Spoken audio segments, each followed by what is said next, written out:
Pod.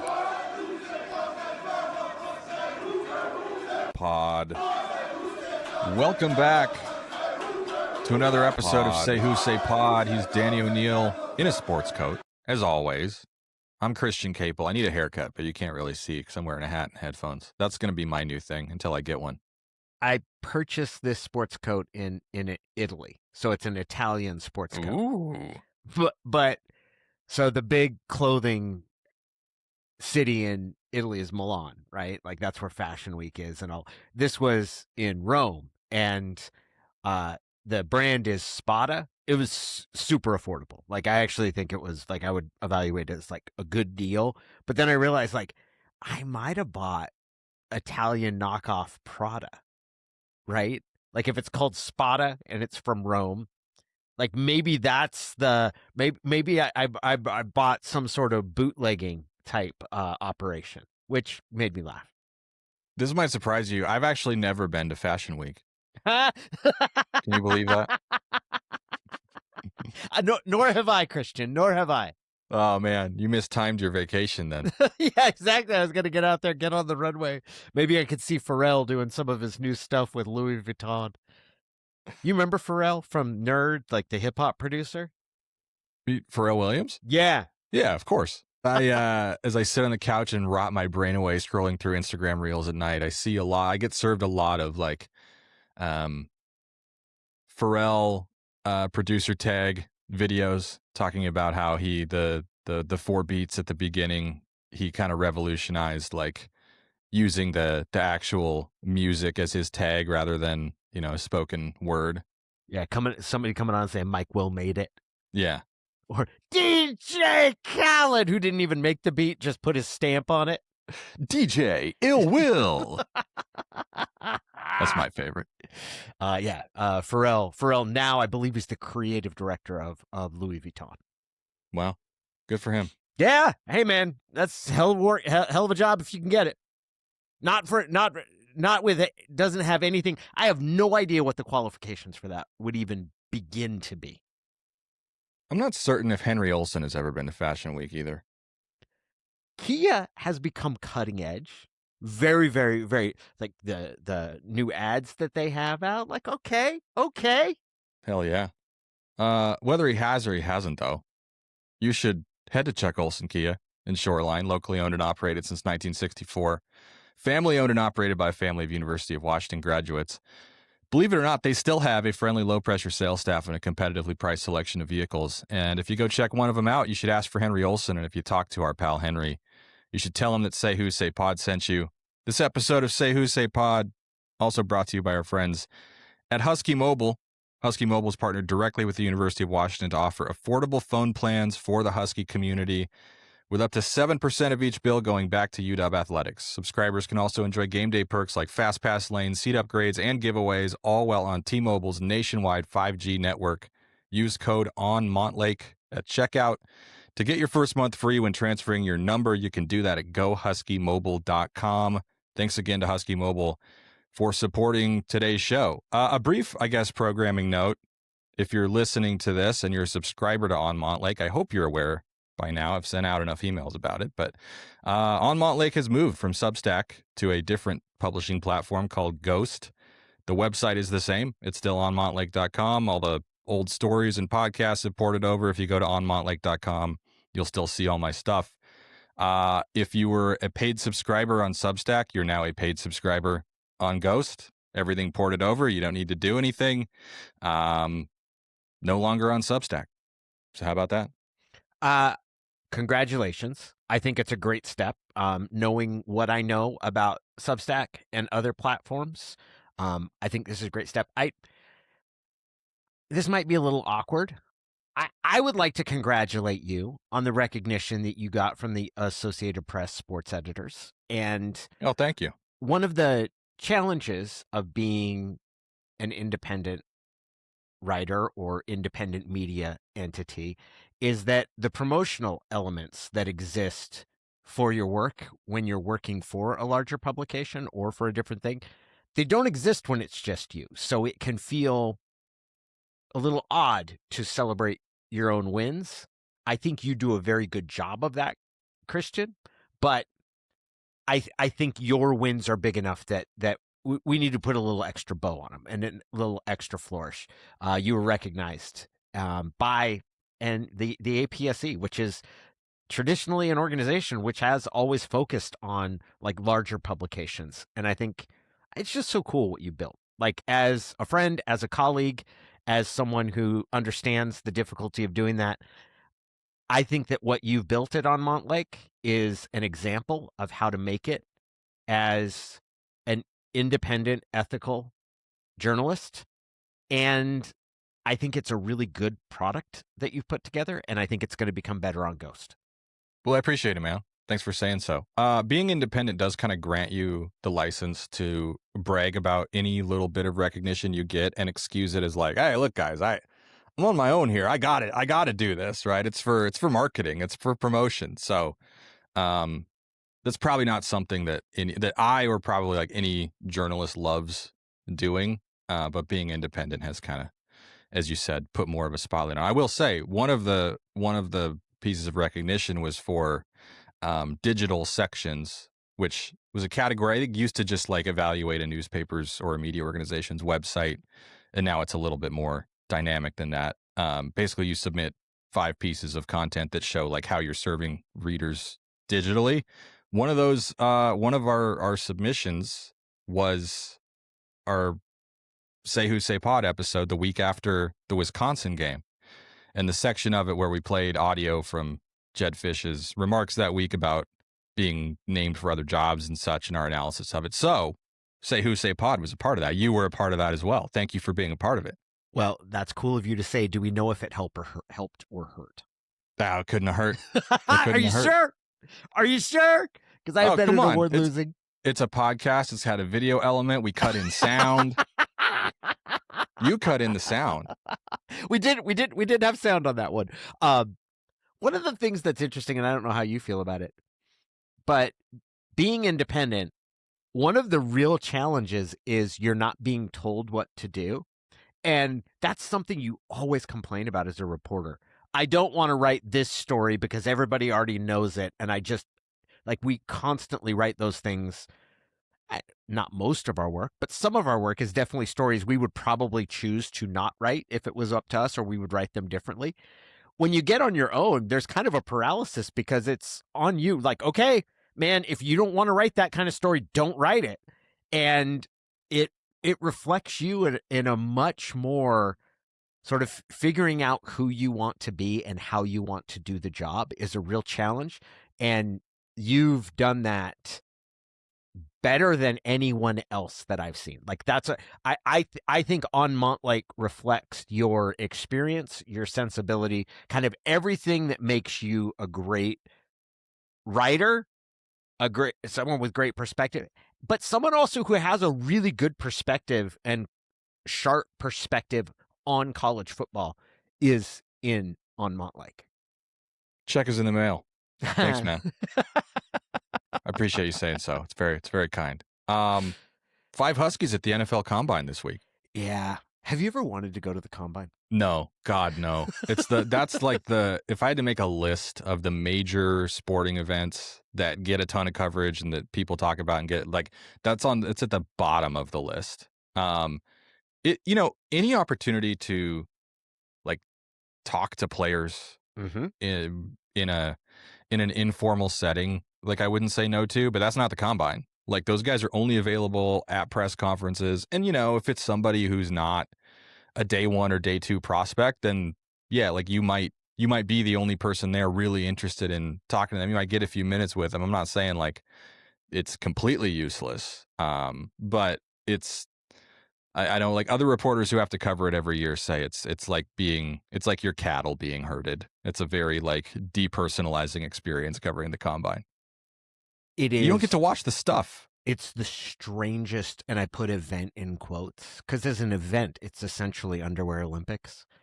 The strangest part of it is that you get access to everybody, the opportunity to ask all of the right questions, and you are almost guaranteed to get uninteresting, non-compelling answers, in large part because of the timing. Pretty much every NFL coach and every NFL GM is available there. They are all interviewed before free agency begins. Any trades are announced. So all they're doing this week, I saw John Spytek, the Raiders GM, yesterday was saying, we absolutely intend to work things out with Max Crosby, and someone else is talking. John Lynch is talking about Trent Williams' future. None of that, none of their quotes give you any idea about what's going to happen. 4 years ago, Pete Carroll said, we have no intention of trading Russell Wilson. And on the player end, and this is where we get to the 5 Huskies that are there, yes, you get to talk to each and every one of them. You talk to them before they do anything. Yeah. Can you imagine interviewing a player before a game, and then they go out and play, and then you've got to write a story on the player with the results of what happened and their pregame quotes? Like that's what covering the combine is like. So like worthwhile things might be said. I was listening to Bill Landis and Doug Lesmerises, who do a great job covering Ohio State at their site on Substack, Bill and Doug on OSU. And, they made a good point that, like, hey, in one of these scrums, an Ohio State player might say, talking about his role or the things he's done, might reveal something interesting about Ohio State's defensive scheme or their plan, or what happened in a certain game, what really happened with a certain exchange or a series or a big moment. So interesting things can be said. It's worth paying attention to. For me, it's not worth trying to go to Indianapolis to cover it. But like if you cover an NFL team, you have to, for the reasons you just said. The head coach and the GM talk every year. Like you got to be there for that. Talking even if loud. what they say might not be that applicable to what actually happens in their off season. You got to do it. Talking loud, saying nothing. It's way more. It would be a way better reporting experience for someone who covers a college team to go and talk to the guys who no longer have a vested interest in the college program, in terms of the actual insight that you would get, as opposed to asking. Because if you're talking to a player about the combine and what they're hoping to do, all they're trying to do is get drafted as high as possible. Like that's and that's honestly all they should be trying to do.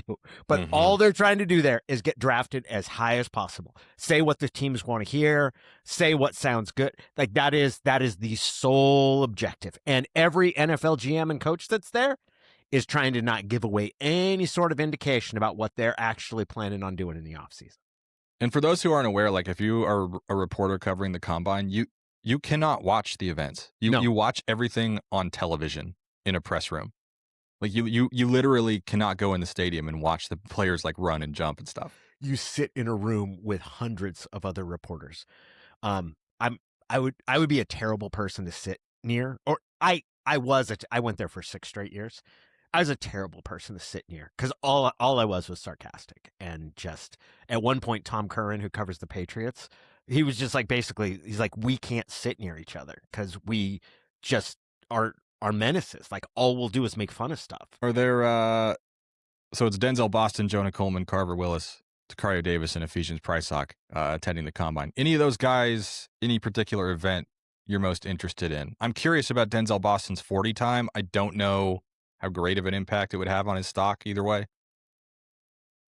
Jonah Coleman has the most on the line. And most of that is going to come down to like 2 things. It's going to be his weight and then his speed. He's got the most on the line. I am pleasantly surprised to hear the number of people that are talking about him. I would have pegged him as a guy that could get drafted in the 5th to the 7th round. And really even late into the season would have said that. I've heard from enough people now that I might be pretty off on that. Like he's got a shot to go. I don't think he'll be a 1st round pick, but some people think he could be a 2nd or 3rd round pick, which would be awesome for him. So that's number 1. If Boston came out and ran a super fast time, like that might make him a solid middle of the 1st round pick, or kind of back. It would solidify his stock. I think right now people see him as maybe the start of the 2nd round. I think there's less chance for that to change for Boston. I think people have a much better idea of what he is. I am excited to see how the NFL looks at Prysock and Takario Davis, just because those are 2 guys who are bigger corners, and that like the NFL, there are so many phases of how people look at corners. 15 years ago would have been the perfect time for them to be coming in the league because everybody would look at them and say, like, man, that's exactly what Seattle did with Richard Sherman, Brandon Brown, or like get a bigger corner in there. The NFL now tends to feature more slot nickels. Like they love guys that are smaller and quicker that can defend the slot. So it's maybe not it's not as much in vogue, but I mean, they still have the ability to be. I believe both will be drafted, and I'll be interested to see what people have to say about them coming out of it. What do you make of the season? That kind of how those two corners their time at UW shaped out or went through. Yeah, I thought Prysock as a junior in 2024 left something to be desired. Probably didn't play the way he would have liked to. Probably wasn't as sticky in coverage as he would have liked to have been. And I thought made a huge jump as a senior. Oh, I thought he was much better last year. I thought he was tighter in coverage. I thought he was a lot more physical. Physical tackler. I thought he tackled really well. Thought he limited yards after catch. You really didn't see him get beat a lot. I think the consensus preseason, especially with the way Tacario Davis practiced in camp, was probably that Tacario Davis was the better NFL prospect of the two. I think that was what a lot of people were thinking. And that Davis looked like he was coming in as like the top corner. And he got hurt making an interception against UC Davis. He missed a few games. He missed their last couple games with an injury. Prysock was healthy all year. It should be said too, I think Prysock was not thing. He was hurt his junior year. He was playing hurt for a lot of that year, which, so we talk about like a lot, when a great athlete does not perform the way you're expecting, like probably the first place your brain should go is he hurt or really is he more hurt than the average football player? Because it's, every football player is hurt all the time. I don't know if people quite, I think people know it's something that like people know intellectually, but like you kind of sort to the back of your brain. Anyway, I think he was healthier as a senior and I thought he played great. I think he was clearly their top corner. As far as who gets drafted higher, like, do you think the injury concerns with Tacario Davis from his senior year weigh in at all? Because he didn't play the way his junior year at Arizona that I think people were expecting or that he probably wanted to either. So now you have like, kind of a so-so year at Arizona as a junior and only 7 games worth of tape at Washington as a senior. And he made some plays on the ball, had some opportunities, interceptions he didn't make, did make a couple picks. So, I thought he played decently well when healthy. I'm not as convinced that he will be taken ahead of Prysock now, but I also don't pretend to like have a strong opinion on that. It depends on how, for a player like Tacario Davis, the combine and to a lesser extent the pro days become supremely important because the scouts would talk about the production maybe wasn't as consistent as what you'd like, or in this case, that pretty much translates to availability. If you test extraordinarily well, and some of that is 40 time, but not all of it is 40 time, especially for corners. If you test extremely well, there is always a team that will talk themselves into the belief that we'll be able to provide a structure that brings the most out of him. The one thing I don't know, and if I could ask like one question, inject someone with truth serum, an NFL scout GM with truth serum, and get them to answer this honestly, like if you gave me one question, this would be it. How much does the evaluation process change with NIL and the understanding that some of these guys are getting paid in college? And the reason I say that is because it used to be the belief was if a player maybe didn't play through something or make himself available in college or play, I don't want to say like, I don't want to make it seem like somebody's faking an injury, But if a guy didn't go out there at 60%, I think schools or NFL teams would kind of, even if it was subconsciously, cut him a little slack, but the guy's not getting paid yet. And that's going to be different once it becomes a job. We can emphasize the professional aspect to it. Like that's part of your job, is being able to make yourself available, even if you can't wait to be 100% to play. Whereas if someone is more, not saying everybody waits to be totally healthy, but if a player is more inclined to like wait till he's right to play in college, there was more slack. That changes now with NIL because there's a professional element to it. So I wonder if teams will start to be more discerning about, or say, hey, if he wasn't available a lot in college, that's probably a sign he's not going to be someone that's available or that misses time because of soft tissue injuries when he's in the pros. Yeah, I wonder if that becomes a lot more like a part of the background process with coaching staffs, and your head coach can have your back in that situation to a degree, probably. Do you think that the injury question is a factor for Jonah Coleman? Because he plays running back. Mm-hmm. It's not like he missed a ton of time. He didn't miss any time as a junior. He missed, basically the UCLA game and the Purdue game, and half the Wisconsin game. He came back against Oregon, but clearly wasn't 100%. But he played, and then played in the bowl game. Is it just assumed that any draftable running back is going to have had similar issues, is going to have played through something, because that's the nature of the position? It just is what it is. Knowing what you know about the way that NFL teams evaluate running backs, like, do you look at Jonah Coleman's injury profile, let's say, as noteworthy in any way, or is it pretty standard for a running back? And as long as he runs well and shows that he's healthy now, that's all that matters. It's significant, but not as significant as someone who's had a bothersome joint or had surgery. And I'll throw the example in here with Chris Polk, because Chris Polk, in my mind, was a player whose production and testing, he absolutely should have been drafted. And he wasn't. And in large part, that was because of what teams thought about his long-term like viability. Like there were worries that he was going to have problems with his knees. And in some ways, unfortunately, that kind of turned out to be correct in terms of the length of his career.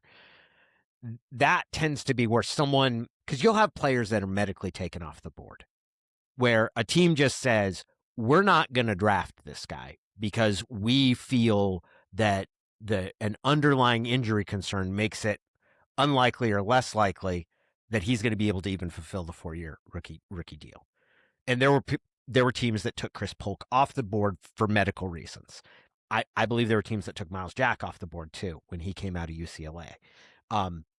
Jonah Coleman is not in that category as far as I know. There's no reason to think he's someone that's in that category.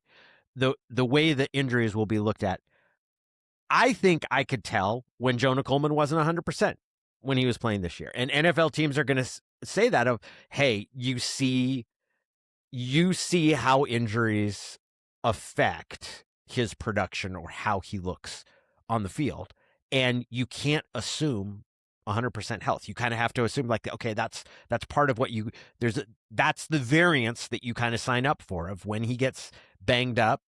That's what it looks like. He's a shorter guy, but he's super strong. And I also think the fact that he continued to run hard, I think that is a huge boost in his favor. Like any feeling that you would have of like, well, he didn't look quite as explosive. It was like, well, yeah, but he's also a tough little dude who wasn't going to sit out and wait until he was right. He was going to go out there and push and try hard. And that's that you want the heart.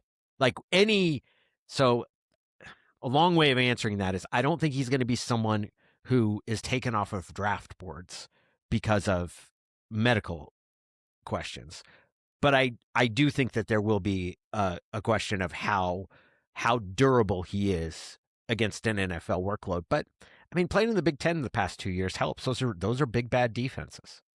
Is the thought generally that the Seahawks are in the market for like mid to late round running back help?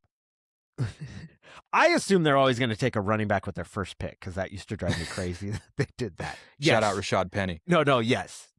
The assumption is I think a team should draft a quarterback every year, and Seattle seems to believe that running back is the position that you draft at least one and maybe two every single year. So yes, I believe the Seahawks will be in the market.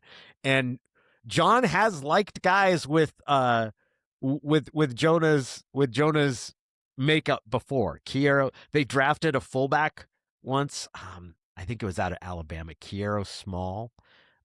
They drafted a fullback this year, Robbie Oots. Like he likes really physical little hammers. So I could actually see Jonah Coleman being a fit for him.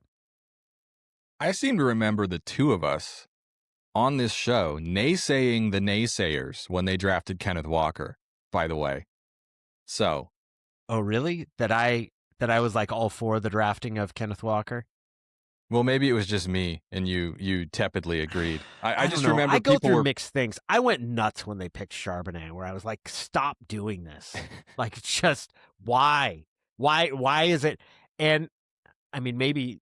Well, if I was John Schneider, I would say, "Scoreboard, baby! We just won a freaking Super Bowl with Kenneth Walker rushing for 130 yards." Here's the fact, and this is the argument. There is an entire movement in the NFL called running backs don't matter. And the belief is that, and there's some factual support to this, that positional value is largely wasted on running backs. And if you draft, say, someone like Saquon Barkley, who's obviously a stud, top 5 pick, that you're so much better off picking a player at another position in that spot, just because running back is the one spot that is most dependent on most dependent on your offensive line, most specifically. It is a luxury for really good teams. A really good running back can put a really good team over the top, but a really good running back on an awful team, the team's still going to be awful, even if he's awesome. But you look at the teams that are the counter argument to it, which is pretty compelling, is that the teams that are really good have really good running backs, and that's not an accident. And does Seattle win the Super Bowl if they don't have a running back like Marshawn Lynch? Does Seattle win the Super Bowl if they don't have Kenneth Walker? And that's a pretty compelling counter argument. I just remember people were pissed they drafted Kenneth Walker that high. And I'd watched him at Michigan State and was like, dude, this guy is so good. You guys don't know. If he's that good, then take him. I mean, I don't know. I mean, were they right to draft the Super Bowl MVP that high? I don't know. Isn't that funny? Who's to say? Only history will tell us, I suppose. But then you look at freaking Rashad Penny still looming there. It's like, why? First round picks on a running back? Why? You can't win them all. Who do you want? What position do you want them to take with their first Seahawks? Pick? I think that they need, like, the need is at linebacker, but, and more specifically middle linebacker, because I do wonder. Ernest Jones is awesome, but, and that's given where they're drafting too. Yeah, if I would say interior offensive line or middle linebacker, I think are the best spots for them to use their first pick. Do you think Jonah will be gone by the time it makes sense for them to take a running back?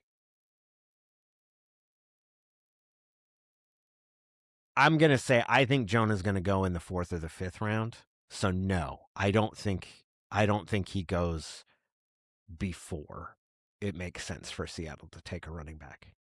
But I hope I'm wrong.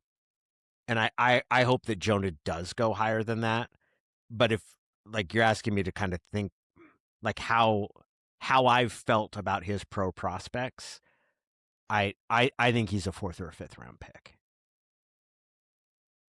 Do you feel any kind of way about Carver Willis? It occurred to me he's Jed Fish's first portal guy at Washington who was not just an Arizona, straight across pre-built relationship guy, to be invited to the combine and would obviously be the first drafted. So there's been some conversation about Washington's portal strategy this last offseason because they didn't really make a ton of big splashes. They missed on some receivers. They pretty obviously did not approach portal season with the same budget that they approached building the 2026 recruiting class with. And so it's noteworthy. I think anytime any one of those guys gets NFL interest, and if he got drafted, that would at least represent like, hey, you saw what the offensive line looked like in 2024. They knew that they needed veteran help at tackle. And look, the guy they went out and got, who was their number one priority, played very well for them, got invited to the combine, and potentially got drafted. So it would represent something of a step forward for them. I'll just say, like, as a reporter, I wish we could have covered 5 years of Carver Willis. Really interesting guy to talk to. Yeah, Fun what did personality. Because that's, and he's got the look. It felt like you got an elder statesman when he was winning it. That they went and got the guy who taped up his knees to play in the lunchtime run at the local YMCA. But I thought he played well and clearly was their best lineman. And they had, like, his ability to play through what was probably a pretty tough injury to come back, like, made a huge difference. I thought he played really well. I never got a great feel for who sort of he was as a presence. And that's probably a tough situation. The offensive line room is the one where the generally continuity and sort of tenure, like, you earn your way up through. It had to be odd for him to all of a sudden be kind of dropped into the middle of an offensive line. Yeah, and I think that's like part of what they were looking for too. You talk to some of these veteran guys they bring in through the portal, and I always ask, hey, what has the coaching staff talked to you about as far as your role, how they see you fitting in? And they basically, like, remember Ontario Thompson said it last year, Carver Willis and Garrett Hatchett both talked about this. Darren Conley, who's the defensive line transfer from Ball State, who's coming in this year. And they all said, like, oh, they want me to come in and, like, be a vet and be a leader and, like, set an example and show the younger guys, you know, how it's done, so to speak. That seems to be a priority. And so, like, they obviously, you're not going to just go get an old guy who can't play just to have veteran leadership. They wanted Carver Willis because they thought he was a good offensive lineman first and foremost. But I thought he did bring that, you know, especially when obviously you bring him in knowing if all goes according to plan, you're going to be starting a true freshman 17-year-old at left guard, even if he doesn't look 17. Mm-hmm. Probably would be nice to have a fifth. I don't know, was he sixth? I think he was a sixth-year senior, you know, with a ton of experience playing next to him. Is the offensive line the toughest thing to build in a modern college football program?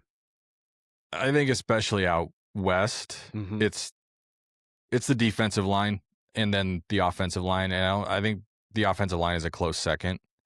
You know, it's been said for years that those big bodies on both sides of the line are just, they're lacking out west. They're lacking in Washington's traditional recruiting footprint, but I think they have far more effectively year in, year out recruited the O-line, stocked the O-line room with potential NFL guys, stocked the O-line room with blue chip recruits, even if a lot of them haven't panned out, than they have on the interior defensive line. I think your access to the kind of offensive lineman who can help you win 10 games is far better than it is on the D line, but it's, you know, they're kind of one and the same.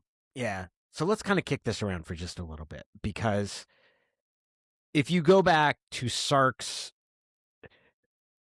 I'll start off with the observation, and I'm not saying I'm right, but it's kind of my belief that we would test that if offensive line isn't necessarily the hardest, it takes the most time to build at a West Coast college football program. And the thoughts that I'm going on here would be that if you look back to Sark's time, I feel, and I might be wrong about this, that offensive line was one of the position groups that was slower to develop, or they didn't have as much high-end talent as maybe some of the other spots on offense. And I'm trying to go back through my own memory and to think of offensive linemen who they recruited or who ended up getting drafted. Like Kelemete, who I think he was kind of a mid-round, maybe a fifth-round pick. And that I believe that they really got it going in the Chris Peterson, then Jimmy Lake, then you had the same offensive line coach through there. And they clearly, over time, developed that to the point where, like, the guy who I think most of us expected to be the best offensive lineman out of that group, Trey, ended up, and I think a lot of that had to do with health by the time he was done.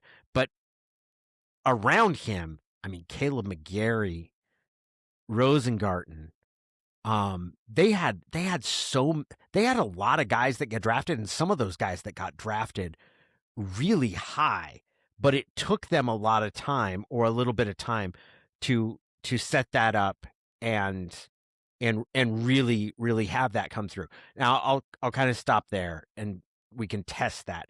Is my characterization correct about that, or do you think I'm off base? Because I'm kind of going off the top of my head.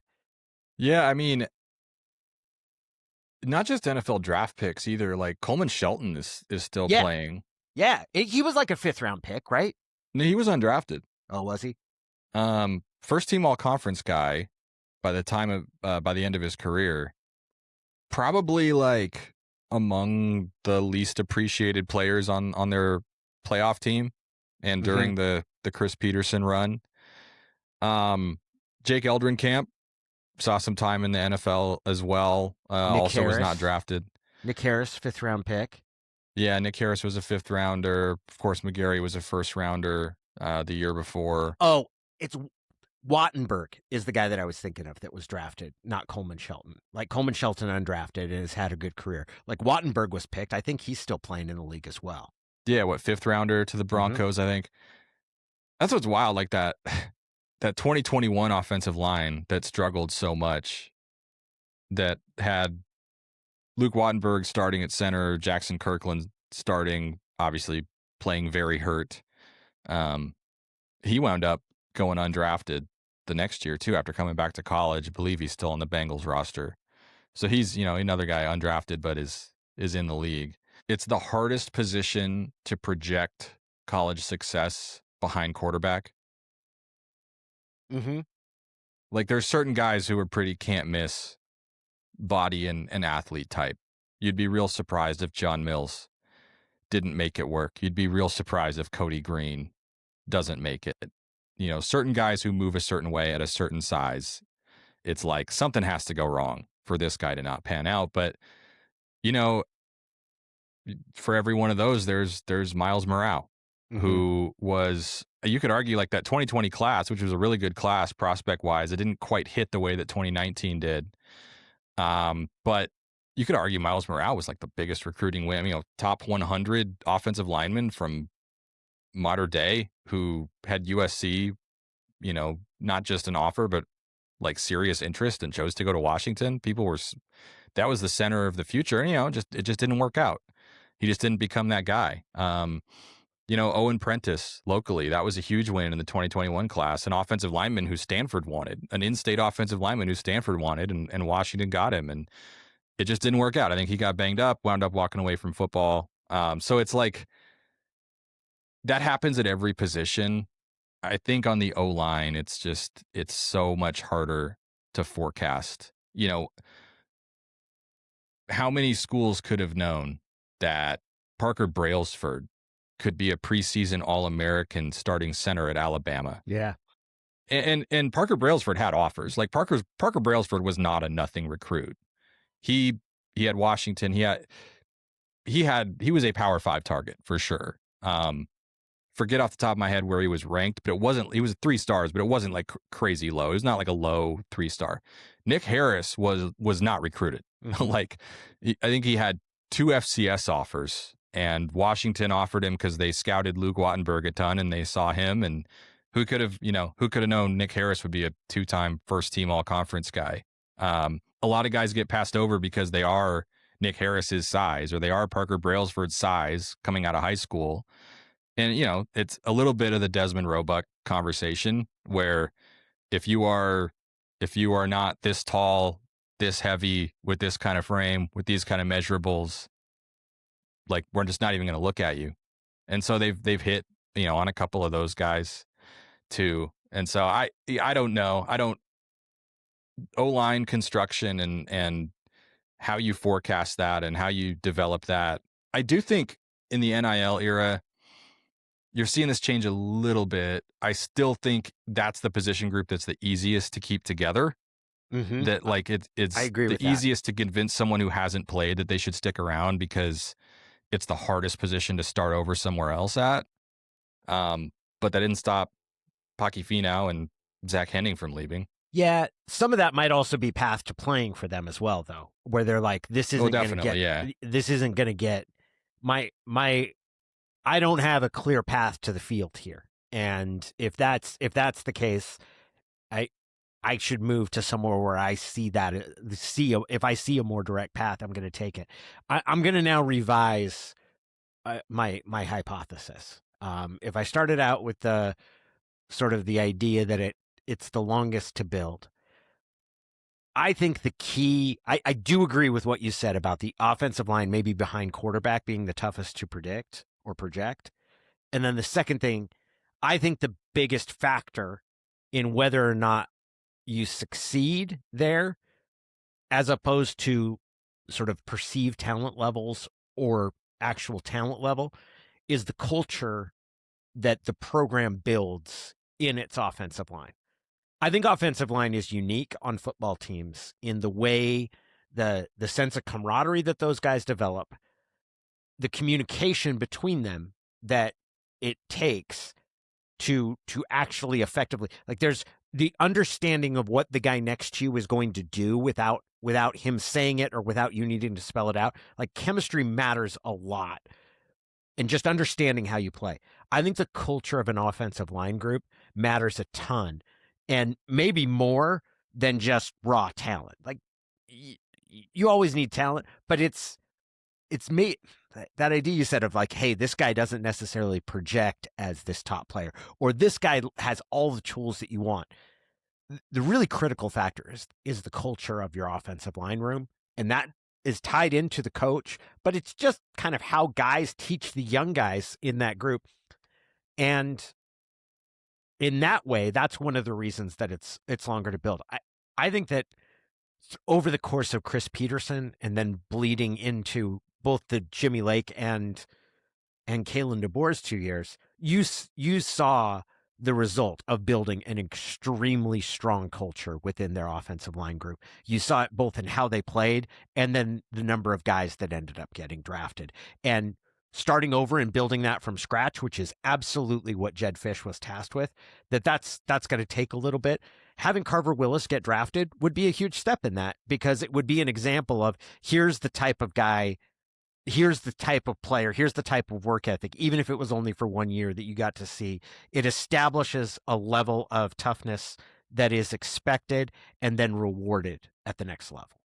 The culture thing is an interesting point, because think of what they would have lost that way if they had not recruited Nick Harris. Yeah. Because he's a great player, great center, all conference center. Like, I'll always say that's the most important thing. But just fit what they wanted their leaders to be, like, to a T. You know, extremely tough, high motor, nasty, played with swagger, led by example, but I think was really respected in the locker room. Another fun guy to talk to, big personality, took care of business on and off the field, just like good dude who, that's who you want as one of your leaders. And, if they'd said, no, this kid's too small to play center for the University of Washington in the Pac-12, they'd have missed out. Yeah. I think it kind of got undersold how good Washington's offensive line was in the 90s. Like, when I went to school there, I started in 93. Like, they had established a really strong culture within their offensive line that, I mean, they had mean dudes. Like, they just did. Like, Olin Kreutz, Frank Garcia. Frank Garcia's, he's a really good pro player and a really, really good, like, he was not the nicest guy. Bob Sapp was kind of a crazy guy, but like, they had a run a little bit before that. Ed Cunningham was it Supele Malamala? Was like, they had a tough group. Lincoln Kennedy was the most talented out of those to come out of that era, but there was just this run of guys where you every year you're seeing one or two offensive linemen get drafted in that 3rd through 6th round range of like just tough dudes. Did we have a question from Ian? I'm realizing we had a gimmick all dialed up for this week, but I think we can save it now. Because I've yammered with my theories and my how would you grade, and maybe this is a question for the listeners, how would you grade my harebrained theory about offensive line culture building? Oh, I think it's legit. See, there are like one-off examples of, Oregon has taken multiple starters from the portal on the O-line the last couple years, and were really good. They also, they had some injuries and stuff, so it kind of made it harder to evaluate. Obviously, Indiana built its whole team really with a lot of portal help. But yeah, like I think people probably read it, like last season, the 2024 season, of the 4 semifinalists in the CFP, 19 of their 20 offensive linemen had been recruited from high school. And I realize like, that's not necessarily exactly your theory, but I think that certainly that lends credence to the idea that you need continuity there. And I don't think it's just continuity of talent and physical development. That is the most important thing. But continuity of what the expectation in the room is, continuity of what your role in the offense is, how important you are to the running game, the way that you embrace the running game, the way that you embrace being the most physical team. Like Michael Penix and Rome Odunze and Jalen McMillan and Jalen Polk and even Dylan Johnson got all the attention in 2023 for the Huskies. The offensive line won the Joe Moore Award, and it wasn't just because they allowed, I think it was 14 sacks or something like that, which, by the way, it was 7 the year before. And it wasn't just because they had a 1,000-yard rusher with this amazing passing game. Like, remember Ryan Grubb after the Pac-12 championship game?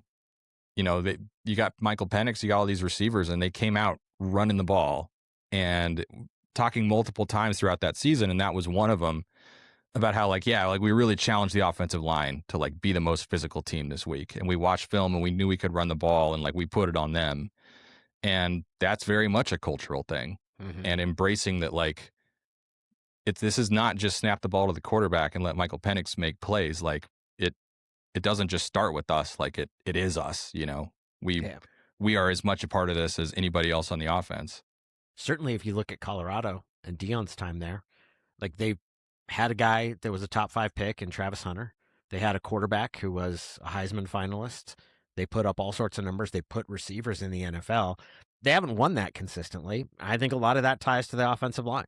I think as much as of anything, it ties to the offensive line. That is, adding a transfer is great and can help really put a group over the top, but it doesn't. You can't replace that year-over-year culture and the sort of assembly line, how a player develops into a big-time college lineman is something that you can't fake or fix overnight.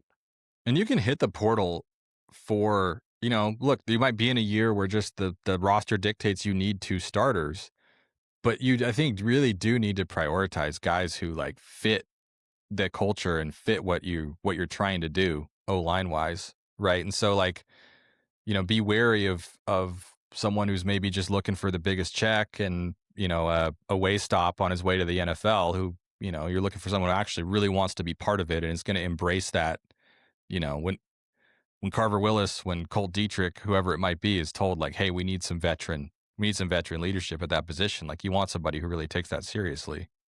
When you talk about hitting the portal, and this is not just you, anytime somebody talks about like to hit the portal, the image I have is a blackjack table. Is that somebody's sitting there and you got 14 and you're like, I'm going to hit. Come on, Carver Willis. I'm going to hit. All right, give it to me. We'll see how it plays out. Here's our conversation with IP McFarland. Morning, guys. I'm recording a bit early this week. I'm headed to Orlando tomorrow. and actually staying on the Disney property for a conference. I don't think I'll actually go in, but I guess we'll see. Somebody will wear mouse ears in the meetings, and that'll be weird. My question this week is a touch off topic. My dear friend, my now competitor, and one of the great Hangs, Jason Hamilton, has announced his resignation as the analyst for UW basketball after 23 years, which is incredible. Had a great run the last few years, obviously not as much fun as he probably hoped for, but I am curious your thoughts on his replacement. I don't know if there are rumors that are floating as to who it's going to be. There is one that comes to mind, but I want to look at the other end of the spectrum. I want to know who the worst replacements for Jason would be. And given that we're going for the bottom, you might as well throw football players in there too, because not only could they potentially run the risk of cursing during a game like certain basketball players might, but they also don't understand the sport very well, which would make for an even worse replacement. But Mazel tov, Jason. I wish you guys both a good week, and go Dogs. So mean-spirited I know. this week, Ian. What is this? First of all, Jason Hamilton is a great analyst, really, really good dude, and was a great Husky. Yeah, I love J Ham, and a really incredible job that he's done through some really good and then some really tough years of Husky hoops. Yeah, he this listening audience knows better than most, certainly. But I mean, if you haven't listened to the basketball broadcasts over the years, I mean, truly talented color analyst. I think strikes. You always run the risk with the home radio broadcast or the home football broadcast or whatever of especially when you literally played that sport for the school, like falling into cheerleading or homerism or complaining about the refs or whatever. And that was not Jason at all. Like consummate professional, awesome at that job, struck just the right tone all the time. And, to do it at a really high level with two different play-by-play guys also. I mean, to have built that rapport with Bob Rondo over the years, such a seamless transition with Tony Castricone over the last, God, it's been almost a decade now, which Tony listens, he'll laugh along with that. I'm sure he can't believe it's been that long either. Where like both of those crews were just a really good team. And so that tells you what the kind of guy he is to work with. You saw, like, if you read Percy Allen's story in the Seattle Times about it, he quoted Lorenzo Romar and Mike Hopkins and Danny Sprinkle about him.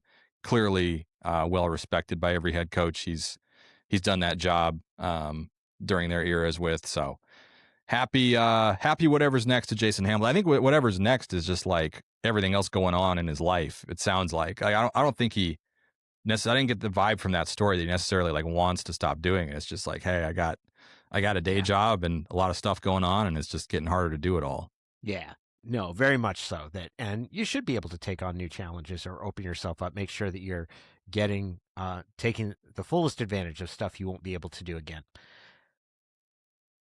The question of who would be worse, I like interesting. So the idea of bad announcers to me are boring announcers. And I'm not going to strain myself to think of the most boring one. Nate Robinson would be hilarious. Nate would be amazing. Like, Nate would very much have some of those live wire moments. And I don't know if that would be sustainable, but maybe he'd be able to blend in it. Nate is a truly hilarious and he's just a spontaneous person, man. Like he's gonna tell you what he's thinking and how he's feeling. Quincy Pondexter obviously has a different direction that Quincy would be an outstanding.